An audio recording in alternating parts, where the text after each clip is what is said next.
নমস্কার, কৃষি দর্শনে আপনাদের সবাইকে স্বাগত। হিমের রাতের ওই গগনের দ্বীপগুলিরে হেমন্তিকা করল গোপন। দীপাবলি চলে যেতে যেতেই সকালে দেরি করে সূর্যোদয়, ভোরে ঘাসের আগায় সে মুক্তবিন্দুর ন্যায় শিশির কণা, হিমেল শীতল উত্তরের হাওয়া, পাতা ছড়া গাছ, রুক্ষ টান টান ত্বক, সর্দি কাশি আর খেজুরের গুড়। বুঝলেন, আমার আপনার দরজায় কিন্তু শীতকালে সে কড়া নাড়ছে। আর এই সময় গ্রাম বাংলার মাঠঘাটগুলো রবি শস্য আর বোরো ধানে কিন্তু পরিপূর্ণ। মাছ চাষী ভাইরা তাদের শরীরের যথাযথ যত্ন নেওয়া এবং গরম জামা কাপড় পরার পাশাপাশি কিন্তু চুনো মাছ চাষের দিকে গুরুত্ব দিতে পারেন। এটুকু বলতে পারি, ভরে উঠবে তাদের লক্ষ্মীর ঝাঁপি। আধুনিক বিজ্ঞানসম্মত পদ্ধতি ও প্রযুক্তি মেনে কার্প জাতীয় মাছের চাষের পাশাপাশি যদি এই চুনো মাছগুলির সংরক্ষণ এবং চাষের দিকে গুরুত্ব দেওয়া যায়, তাহলে গ্রামের সমস্ত জলাশয়গুলির সুযোগ্য সদ্ব্যবহার হবে, জলজ বাস্তুতন্ত্র রক্ষা পাবে, প্রাকৃতিক ভারসাম্য বজায় থাকবে, গ্রামীণ কর্মসংস্থান বাড়বে, আর এই অবাঞ্ছিত মাছের প্রাণীজ প্রোটিনের যোগান সুনিশ্চিতকরণের মাধ্যমে দূরীকরণ হবে অপুষ্টি। তাই মৌরলা, পুঁটি, খয়রাচাঁদা, খলসে, বেলে ইত্যাদি চুনো মাছগুলিকে অবাঞ্ছিত হিসাবে গণ্য না করে তাদের চাষ এবং সংরক্ষণ করানো এবং বাজারজাত করা, তার ফলে সামগ্রিক জাতীয় আর্থসামাজিক উন্নয়নের স্বার্থে এবং এই অবাঞ্ছিত মাছগুলির প্রাণীজ প্রোটিনের যোগান সুনিশ্চিতকরণের উদ্দেশ্যে আমাদের আজকের কৃষি দর্শনের বিষয়বস্তু চুনো মাছের চাষ। আলোচনার জন্য আমাদের সঙ্গে পেয়ে গেছি দুজন মাননীয় বিশেষজ্ঞকে, পশ্চিমবঙ্গ প্রাণী ও মৎস্য বিজ্ঞান বিশ্ববিদ্যালয়ের দুজন মাননীয় অধ্যাপক, ডক্টর শিবকিঙ্কর দাস নমস্কার এবং ডক্টর সুপ্রতিম চৌধুরীকে। নমস্কার। আপনাদেরকে কৃষি দর্শনে স্বাগত। আর সঙ্গে রয়েছেন আপনারা, মানে আমার দর্শক বন্ধুরা। আপনারাও কিন্তু আজকের আলোচনায় সরাসরি অংশগ্রহণ করতে পারেন। আপনাদের টেলিভিশনের পর্দায় ভেসে ওঠা দুটি ফোন নাম্বারে আপনারা আমাদের ফোন করতে পারেন। আপনাদের প্রশ্ন নিয়ে আমাদের বিশেষজ্ঞরা দেবেন তার উত্তর। তবে হ্যাঁ বন্ধুরা, ফোন করবার সময় টেলিভিশনের ভলিউমটা মিউট করে তারপর কথা বলবেন। চলে যাই আমরা আমাদের মূল আলোচনায়। প্রথমে চলে যাব শিবকিঙ্কর বাবুর কাছে। আপনি যদি একটু বুঝিয়ে বলেন যে চুনো মাছ বলতে আমরা কোন জাতীয় মাছের কথা বুঝতে পারি প্রথম? আপনি শুরুতেই বলেছেন যে চুনো মাছ বলতে মূলত আমরা মৌরলা, পুঁটি, চাঁদা, বেলে এই সমস্ত মাছগুলোকে বোঝাই। কিন্তু আরেকটা জিনিস আমাদের ভাবতে হবে যে আর এক শ্রেণীর মাছ রয়েছে যেগুলোকে আমরা এই চুনো মাছ এই শব্দবন্ধে আনতে পারছি না, কিন্তু সেটাও সমান গুরুত্বপূর্ণ। যেমন মাগুর মাছ, চিংড়ি মাছ, তারপরে আমরা ট্যাংরা মাছ, এইসব ম্যাদস মাছ, এইগুলো ঠিক চুনোর পর্যায়ে পড়ে না যদি আপনি শব্দবন্ধে আনতে চান। কিন্তু আজকের আলোচনাটা আমার মনে হয় একটু ব্যপ্ত আকারে আমরা এই সমস্ত মাছগুলোকে সব একসঙ্গে নিয়ে করব। তো চুনো মাছকে একসময় আমাছা বলা হতো আর কি, নদী নালা, খাল, বিল বা এমনি আমাদের চাষের পুকুরেও আর কি বড় মাছের সঙ্গে কিছু মাছ যেগুলো আসতো আর কি, কিছুটা অবাঞ্ছিত ভাবে আসতো আর কি, সেগুলোই মূলত চুনো মাছ বলেই আমরা জেনে থাকি আর কি। আচ্ছা, সুপ্রতিম বাবু আপনার কাছে চলে যাবো। আপনি একটু বলুন যে এই মাছ চাষের বাড়তি গুরুত্ব কতটা, কি কি? এই মাছ চাষের যে গুরুত্ব সেটা দুটো ভাগে আমরা আলোচনা করতে পারি। এক হচ্ছে এর নিউট্রিশনাল ইম্পর্টেন্স বা পুষ্টিগত গুণ, এবং অবশ্যই পরিবেশগত যে ওদের ইম্পর্টেন্স আছে সেটা এই দুইভাবে আমরা আলোচনা করতে পারি। এবার আমাদের তো ছোটবেলা থেকে শুনেছি যে বাবা কাকারা বলে এসেছেন যে ছোট মাছ খান তাহলে শরীর ভালো থাকবে। এটা এই যে কথাটা বলছেন ওনারা, তার পিছনে কিন্তু মূলত এর পুষ্টিগত গুরুত্বটাই বেশি।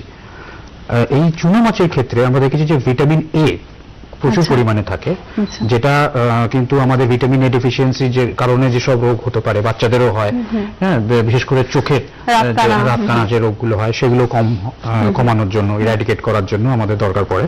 এছাড়া এর মধ্যে প্রচুর পরিমাণে ফসফরাস, আয়রন থাকছে, ক্যালসিয়াম, এগুলো পাওয়া যায়। এছাড়া যে প্রোটিনটা মাছটা এই কারণে আমরা খেয়ে থাকি, সেই প্রোটিনও কিন্তু এর মধ্যে থাকে প্রচুর পরিমাণে, পলিআনস্যাচুরেটেড ফ্যাটি অ্যাসিডস থাকছে। তো পুরো যদি এই মানে আমরা একটা কাতলা বা রুই মাছের একটা পিস খাওয়া, একটা মানে গোটা মাছের একটা পোর্শন খাচ্ছি, অথচ চুনো মাছের ক্ষেত্রে আমরা কিন্তু গোটা মাছটাকেই খাচ্ছি, তার মধ্যে তার মাথাটাও থাকছে, তার ওই যে হাড়টাও থাকছে, মানে বোনটাও থাকছে, প্লাস তার যে মাংসটা সবটা পাচ্ছি। সুতরাং এটা একটা কমপ্লিট ফুডের মতো, অনেকটা ব্যালেন্সটা।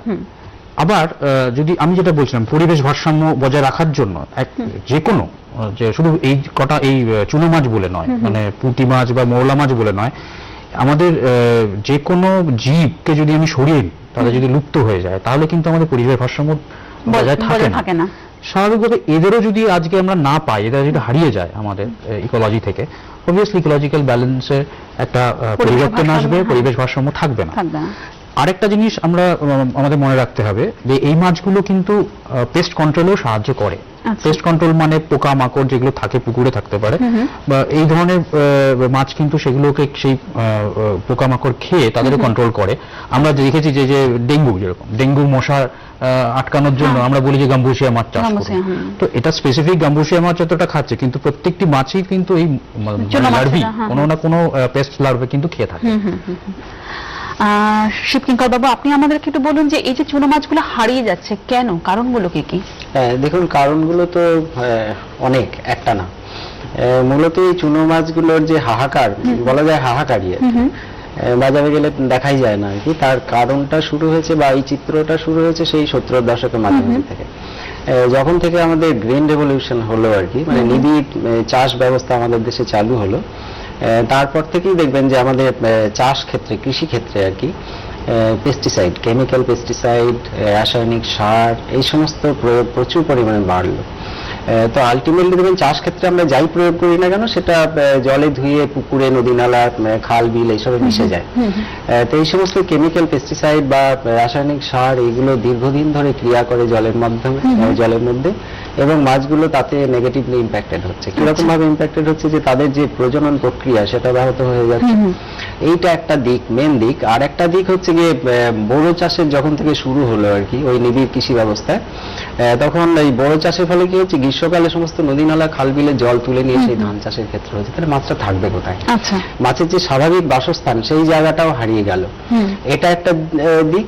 আর একটা দিক হচ্ছে গিয়ে আমাদের একটু সচেতনতার অভাব ছিল আর কি। যে আমরা দেখবেন অন্যান্য চাষের ক্ষেত্রে সংরক্ষণ, মেস সাইজ রেগুলেশন বা কিছুটা, তো আমরা বলি যে এই সময় মাছটা ধরবেন না, ইলিশ মাছের ক্ষেত্রে যেমন আছে, সেরকম জিনিসটা আমরা এই মাছের ক্ষেত্রে ভাবিনি। এটা যেহেতু অবাঞ্ছিত বা অনাদৃত ছিল বেসিক্যালি, যার জন্য আমরা সেইভাবে ভাবিনি। এই করতে করতে গিয়ে আজকে এতদিন পরে এসে আমরা দেখছি অনেক মাছ প্রায় হারিয়ে গেছে, বাজারে নেই। এগুলি হচ্ছে মূলত প্রধান কারণ। আচ্ছা, সুপ্রতিম বাবু, আপনি আমাদের একটু বুঝিয়ে বলুন যে এই যে চুনো মাছগুলো হারিয়ে যাচ্ছে, আমরা কি চাষের মাধ্যমে এগুলোকে ফিরিয়ে আনতে পারি আবার? হ্যাঁ, অবশ্যই। যদিও আমরা অনেকটাই হারিয়েছি হয়তো, কিন্তু তাও সুযোগ আছে। এবং আমরা বিজ্ঞান ভিত্তিক যে মাছ চাষ করি, যে মিশ্র চাষ পদ্ধতি করি, তার মধ্যে আগে আমরা যেটা বলতাম যে আপনারা মাছ চাষ বা পুকুর প্রস্তুতির সময় আপনারা মহুয়া খোল দিয়ে সব মাছ মেরে ফেলুন, মানে আমাছা বলতাম। আসলে এই যে চুনো মাছগুলোকেই কিন্তু আমরা আমাছা বলে আগে বলতাম আর কি, যে মোরলা, পুঁটি এগুলো, বা এই প্রফেসর দাসও যেটা বললেন, শিঙি, মাগুর, বা ওই যেগুলো ল্যাটা মাছ, হ্যাঁ, শোল মাছ, শাল মাছ, এগুলোকে মেরে ফেলা হতো যাতে আমার ইন্ডিয়ান মেজর কার্পস মানে রুই, কাতলা, মৃগেল যেন ক্ষতিগ্রস্ত না হয়। কিন্তু এখন আমরা যেটা বলি যে আপনারা নার্সারি পুকুর বা আতর পুকুরে আপনারা দিন, কারণ ওখানে আইএমসির যে ডিম পোনাটা ওখানে আমরা তৈরি করি। কিন্তু তার পরবর্তী যে ক্ষেত্রে যখন পালন পুকুরে আসছে, যখন আমরা বড় মাছ তৈরি করছি চারা পোনা থেকে, সেখানে কিন্তু আমাদের এটা প্রয়োজনই নেই আর আমাছা দূরীকরণ, হ্যাঁ, তার দরকার নেই। কারণ আমাছা দূরীকরণ করতে গিয়ে কিন্তু আমরা অনেক ক্ষতি করে ফেলছি। ঠিক আছে, বড় চাষ তো আমরা বন্ধ করতে পারবো না, ওটা তো আমাদের দরকার। কিন্তু আমরা আমাদের যে মাছ চাষের যে সিস্টেমটা, সেখানে আমরা মডিফিকেশন একটা আনতে পারি। এবং এটা হচ্ছে সব থেকে বড়, আমরা মহুয়া খোল দিচ্ছি না, দিতে না করছি এখন। আমরা বলছি যে এই যে চুনো মাছগুলো আছে তাদের থাকতে দিন। তাহলে কি হবে, যে মাছ যখন উৎপাদনটা হবে, তখন যা আমার রুই, কাতলা, মৃগেল যা পাচ্ছি, তার সাথে সাথে আমরা এটাও পাবো। এবং এখন তো দেখতে পাচ্ছি শহর এলাকাতে এর দামও বেশ ভালো। তো স্বাভাবিকভাবে আমরা করতে পারি। কিন্তু যদি বলেন যে এই ধরনের মাছগুলোর আলাদাভাবে চাষ, সেই পদ্ধতি কিন্তু গবেষণার স্তরে রয়েছে। এখনো অবধি আমরা কিন্তু সেভাবে বলিওনি, কাউকে বলিও না যে এটা আপনি এককভাবে চাষ করুন। আমরা আরো আলোচনায় যাব, কিন্তু কোন একজন বন্ধু ফোনের ওপারে অপেক্ষা করছেন, জেনে নি বন্ধুর প্রশ্নটি। হ্যালো বন্ধু, কে বলছেন, কোথা থেকে বলছেন? আচ্ছা, আমি নর্থ 24 পরগনার দেবঙ্গা ব্লক থেকে সঞ্জয় ঘোষ বলছি। হ্যাঁ, বলুন আপনার প্রশ্নটি। আমি বলতে চাইছি যে এই দেশি মাগুর বা কই, প্রথম কথা হচ্ছে এটার ডিফারেন্সটা বুঝতে ভিতরে, যেমন কই আছে ভিয়েতনাম কই, থাই কই। আমি প্রশ্নটা এই কারণে করলাম, আমি চাইছি আমার বাড়ির পাশে জমি আছে, সেটা ধান কখনো সবজি চাষ, আমি চাইছি মোটামুটি 10 কাঠা বা তার থেকে বেশি এরিয়ায় 2 থেকে 3 ফুট বা যেটা প্রয়োজন, যদি কেটে যদি দেশি মাগুরটা চাষ করা যায়, সেটা কি সম্ভব? বা তার জন্য কি কি করণীয়, আমাদের কি করতে হবে, মার্কেটটা বা কি আছে সেটা জানানোর জন্য। আচ্ছা, আপনি সঙ্গে থাকুন। হ্যাঁ, শিবকিঙ্কর বাবু বলে দিন। আপনাকে প্রথম কথা সাধুবাদ জানাই যে আপনি দেশি মাগুর চাষের কথা ভাবছেন। এই জন্য প্রথমে আপনাকে ধন্যবাদ। আপনি এরকম একটা উদ্যোগপতি হতে চাইছেন বা আপনি সফল হন, আমরা আশা করব। দেশি মাগুরের চাষ করা খুবই সম্ভব এবং এটা অলরেডি অনেক জায়গায় হচ্ছেও আর কি। তো প্রথম যেটা হচ্ছে যে দেশি মাগুর চাষের জন্য আপনাকে একটু পুকুরের আলাদা ব্যবস্থা করতে হবে। ব্যবস্থাটা হচ্ছে কিছুই না, আপনি মাছ মজুত করার পরে বিশেষ করে খাবারের দিকটা আপনাকে একটু অন্যভাবে দেখতে হবে আর কি। যে রুই কাতলা মৃগেল মাছে আমরা যে খাবারটা দিচ্ছি, আগে তো যেমন চালের কুড়ো খোল এইসব মিশিয়ে আমরা খাবার বানাতাম, কিন্তু এখন অনেক জায়গায় দেখা যাচ্ছে যে কমার্শিয়াল ফিড ইউজ হচ্ছে। কিন্তু আপনাকে দেখতে হবে যে ওই মাগুর মাছের যে খাবারটা আপনি দেবেন সেই খাবারে অন্তত 30-35% যেন প্রোটিন থাকে এবং সেই প্রোটিনের অন্তত অর্ধেকটা পরিমাণ যেন অ্যানিম্যাল প্রোটিন আসে, মানে প্রাণীজ প্রোটিন থাকে। এখন সেইটাতে আপনি একটা বাণিজ্যিক ফিডে কতটা কি আছে আপনি বুঝতে পারবেন না, যার জন্য আমরা বলছি যে আপনি চালের কুড়ো খোল দিয়ে একটা খাবার বানান, তার সঙ্গে একটু ফিশ মিল, ভালো কোয়ালিটির শুটকি মাছের গুঁড়ো, সেইটা 10-15% মিশিয়ে দিন। দিয়ে একটা খাবার বাড়িতে বানিয়ে নিন এবং ওই শুকনো খাবারটা একটু জল মিশিয়ে মন্ড দানা আকারে আপনি পুকুরে দিয়ে দিন। আর একটা জিনিস হচ্ছে কি, এটা একটা উল্লেখযোগ্য দিক, মানে মাছের এই মাগুর মাছের খাবারের দিকটা। আর প্রথম হচ্ছে কি, চারা যখন আপনি পুকুরে ছাড়বেন খুব ভালো করে দেখে নেবেন যে প্রত্যেকটা চারার যে আপনার বলি শুং যেটাকে বলি আর কি, বার্বেল, সেই বার্বেলটা ইনট্যাক্ট আছে কিনা। এটা কিন্তু ভীষণ ভীষণ গুরুত্বপূর্ণ জিনিস, কেননা এরা এই বার্বেল দিয়েই কিন্তু কোনটা খাবার কোনটা খাবার না সেটাকে ডিটেক্ট করে। তো ইনট্যাক্ট বার্বেল মানে দুই সাইডে দুটো বার্বেল আছে কিনা দেখবেন। অনেক সময় কি হয় যে এই মাছগুলো খুব ক্যানিবালিস্টিক, মানে একজন একজনকে কামড়ায়। তো যেহেতু বার্বেলটা খুব সফট নরম, ওই কামড়ে প্রথমেই ওই জায়গাটাকে খেয়ে নেয়। হয়তো একটা বার্বেল আছে একটা বার্বেল নেই, এরকম মাগুর মাছ ছাড়বেন না, কেন ওটা বাঁচবে না। আর দ্বিতীয় কথা হচ্ছে, চারা ছাড়ার আগে অবশ্যই তাকে একটু পটাশিয়াম পারম্যাঙ্গানেটের জলে একটুখানি ডুবিয়ে শোধন করে নিয়ে তারপরে ছাড়বেন, কারণ এই মাছটার তো কোনো গায়ে আঁশ নেই। সুতরাং যে কোনো সময় রোগ জীবাণু দ্বারা আক্রান্ত হওয়ার একটা প্রবণতা থাকে। আপনি এইটা করবেন। আর সব সময় দেখবেন যে পুকুরের পিএইচ যেন ঠিক থাকে, কারণ যেহেতু স্কেললেস ফিশ, পিএইচ একটু যদি কমে যায় সঙ্গে সঙ্গে রোগ হওয়ার প্রবণতা থাকবে। যার জন্য পিএইচ ঠিক রাখার জন্য নিয়মিতভাবে চুন দেবেন, যাতে পিএইচ অন্তত 7.5-এর ওপরে থাকে। এইটাই সংক্ষেপে এইটুকুই বললাম। আর পরবর্তীতে যদি আপনি বিস্তারিত আলোচনা করতে চান, আমাদের বিশ্ববিদ্যালয়ে আপনি আসুন, আপনাকে স্বাগত। আমরা ডিটেলস ওখানে আপনার সঙ্গে আলোচনা করে নেব। আশা করি বন্ধু তার উত্তর পেয়ে গেছেন। চলে যাব প্রশ্নে। শিবকিঙ্কর বাবু, বিশেষভাবে কোনো উদ্যোগের কথা কি আমরা বলা যেতে পারি? উদ্যোগ তো অনেকগুলো ভাবেই নেওয়া যেতে পারে। যখন খুব সংক্ষেপে একটু আগেই আমি বলছিলাম যে ইলিশ মাছের ক্ষেত্রে দেখবেন আমরা একটা ব্যান পিরিয়ড করেছি, যে এই সময় থেকে এই সময় ওই মাছটা ধরা যাবে না। কেন? কারণটা কি না, ওই সময় মাছটা প্রজননের জন্য নদীতে আসে। আমরা কি কখনো এই মাছগুলোর ক্ষেত্রে ভেবেছি যে এই মাছগুলোকেও আমরা যখন, এরা তো বর্ষার আগে আগে ডিম ছাড়ে, জাস্ট পোনা মাছ যখন ব্রিডিং করে তার একটু আগে আগে ডিম ছাড়ে, তো আমরা কি কখনো ভেবে দেখেছি যে না এই সময় আমরা পুকুরে খুব ছোট ফাঁদের নেট দেবো না, বা বিল খালে আমরা ছোট ফাঁদের জাল নিয়ে মাছ ধরতে যাবো না, যাতে করে ওই মা মাছগুলো বা বাবা মাছগুলো যাতে বেঁচে থাকে? আমরা ভাবিনি কিন্তু। সুতরাং এইখানে একটা উদ্যোগের আমার মনে হয় বিশেষভাবে দরকার আছে। অন্তত 1-1.5 মাস আমরা এই মাছগুলোকে ধরা বন্ধ রাখি, এটা একটা দিক। আর একটা হচ্ছে কি, যেগুলো এদের প্রাকৃতিক জলাশয়, যেখানে এদের বেঁচে থাকার জায়গা, স্বাভাবিক বাসস্থান, যেমন নদী নালা খাল বিল। নদী তো আমি করতে পারবো না, কারণ নদীতে সব নদীতেই ড্যামস ব্যারেজে ভর্তি হয়ে গেছে, সারা বছর আর জল থাকে না। কিন্তু যেগুলো আমরা পারবো, যেমন ধরুন বড় বড় বিল, আমাদের প্রচুর বিল আছে, বা বড় বড় জলাশয় আছে, মিঠো পুকুর আছে, তার থেকে অন্তত কিছু কতগুলোকে আমরা সংরক্ষিত এলাকা হিসেবে যদি রাখি, যে এই পুকুরের জলে আমরা হাত দেবো না, through out the summer time এখানে জল থাকবে এবং এখানে এই মাছগুলো একটা রিপোজিটরি হিসেবে থাকবে আর কি। যখন বর্ষার আগে যখন এদের ব্রিডিংটা হবে, বর্ষা যখন মাঠঘাট ধুয়ে যাবে, তখন ওখান থেকে এদের সন্তান সন্ততি যারা যারা তারা প্রকৃতিতে ছড়িয়ে পড়বে। এটা একটা খুব বড় উদ্যোগের জায়গা হতে পারে। তার সঙ্গে তো অন্যান্য উদ্যোগ যেগুলো আছেই, যে সামাজিক সচেতনতা বা সেমিনার, এগুলো হচ্ছে আজকাল প্রচুর জায়গাতেই হচ্ছে এবং এটা অলরেডি গুরুত্ব পেয়েছে, অনেকভাবেই গুরুত্ব পেয়েছে। আচ্ছা সুপ্রতিম বাবু, এই মাছের কৃত্রিম প্রজনন আমরা কিভাবে করতে পারি, তার বাস্তব অবস্থাটা একটু বলে দিন। কৃত্রিম প্রজনন, চুনো মাছ বলতে চাই, পুঁটি মাছ বা মোরলা মাছ যেটা বলছিস, তার উপর কিন্তু এই মুহূর্তে আমাদের কাছে কোনো স্ট্যান্ডার্ড প্রোটোকল বা কোনো পদ্ধতি নেই। তবে এই মাগুর মাছ, শিঙি মাছ বা নোনা ট্যাংরা, পাবদা মাছ, এমনকি আমাদের কই মাছ, এর কিন্তু পদ্ধতি স্ট্যান্ডার্ডাইজড আছে এবং এর কৃত্রিম প্রজনন হয়েও থাকে, তার চারাও পাওয়া যায়। আচ্ছা, ট্যাংরাতেও হচ্ছে, ট্যাংরাতেও কিন্তু হয় এটা। কিন্তু বাদবাকি যে মাছগুলো সেগুলো কিন্তু এখনো অবধি কোনো পদ্ধতি নেই। তবে এটা কোনো সমস্যার কারণও নয়, কারণ আমরা দেখেছি এই যে মোরলা মাছ হোক, পুঁটি মাছ হোক, চেলা মাছ হোক, এরা হচ্ছে বছরে একাধিকবার কিন্তু ওরা ব্রিডিং করে থাকে, আচ্ছা। যা বাচ্চা দেয় পুকুরে। যার ফলে আমরা যদি প্রফেসর দা যেটা বলছেন হ্যাবিটেট ডিস্ট্রাকশন, তাদের যেখানে তারা থাকে বাসস্থান। সেটা বাসস্থানটাই নষ্ট করে দেওয়া হয়েছে। তো আমরা যদি ওই জায়গাটা ঠিক রাখতে পারি তাহলে স্বাভাবিক নিয়মেই কিন্তু পুকুরে তাদের বাচ্চা হবে, প্রজননটা হবে।